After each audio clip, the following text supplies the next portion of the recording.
Hi, this is Sujata on Heaven on Earth. Welcome back to my channel. And if you haven't subscribed already, please do so. It will help me, and also you will know when I post my new videos. So today I want to talk about how I was talking with my friend. We were hanging out the other day, and she said, Sujata, my boss is leaving the job, and now she is very brilliant. She is a nerd and she's really good. And she says, Sujata, I want to be the boss now because anyways, I lead the meetings and I know the whole job, I know everything. So, but I don't know if this will happen. So I said, listen, of course, the promotion is yours. And don't worry, just agree with me that this is coming to you and just be excited.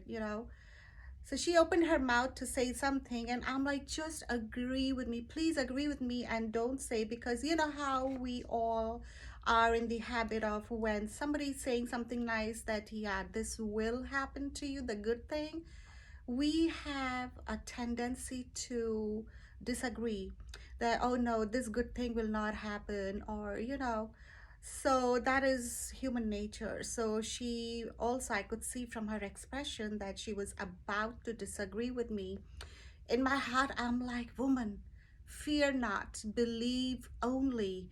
Because this was the thing about Jesus. He was always about believe, fear not, because the good that is about to come to you, it goes away if you fear.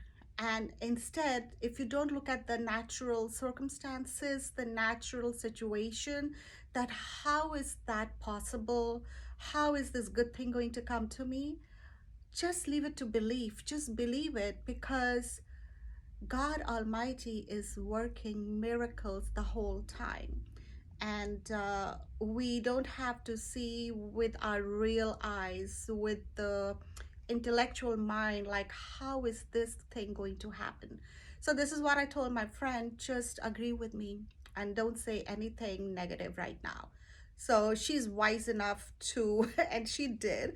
So here, I'm going to talk about in New Testament, Mark chapter 5 verse 35.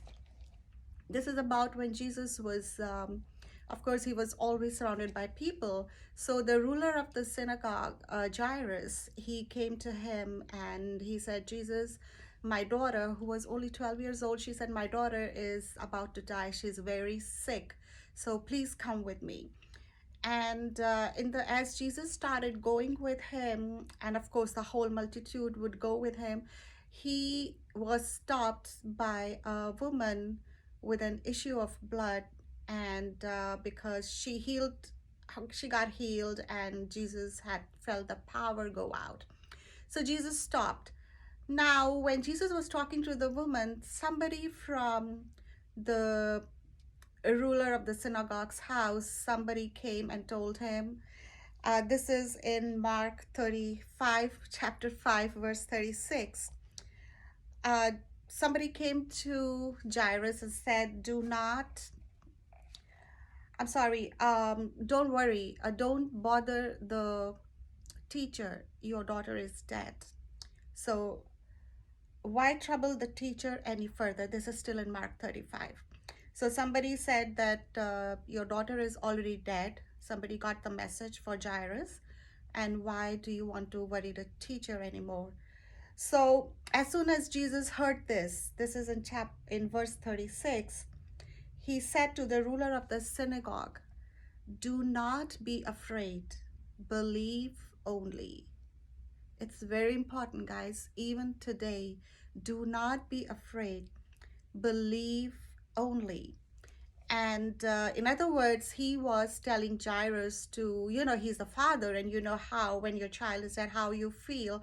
So he was indirectly telling Jairus not to cry and not to say a word and not to believe what the message was given to him, because if you fear, then Jesus can't do anything about it. So he goes with Jairus still to the house, and there everybody is crying and sad the child died, they are saying. Then further in verse 39, Jesus said, why make this commotion? The child is sleeping.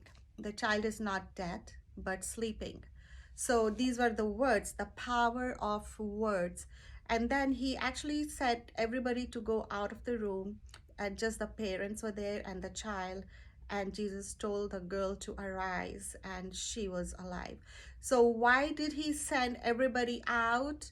Because of their unbelief. Jesus knew that when he will tell the girl to arise, their unbelief is going to be a hindrance in the process. So, guys, in everything, so the moral of the story, fear not, believe only. It is so important. Don't look with your natural eyes, leave it on God. Supernaturally make things happen. I always say life is supernatural. We, with our real eyes and with our intellectual mind, like how is it possible and stuff, we spoil it all by fearing and by saying the wrong word. So guys, say the right word and believe only, and live in the supernatural.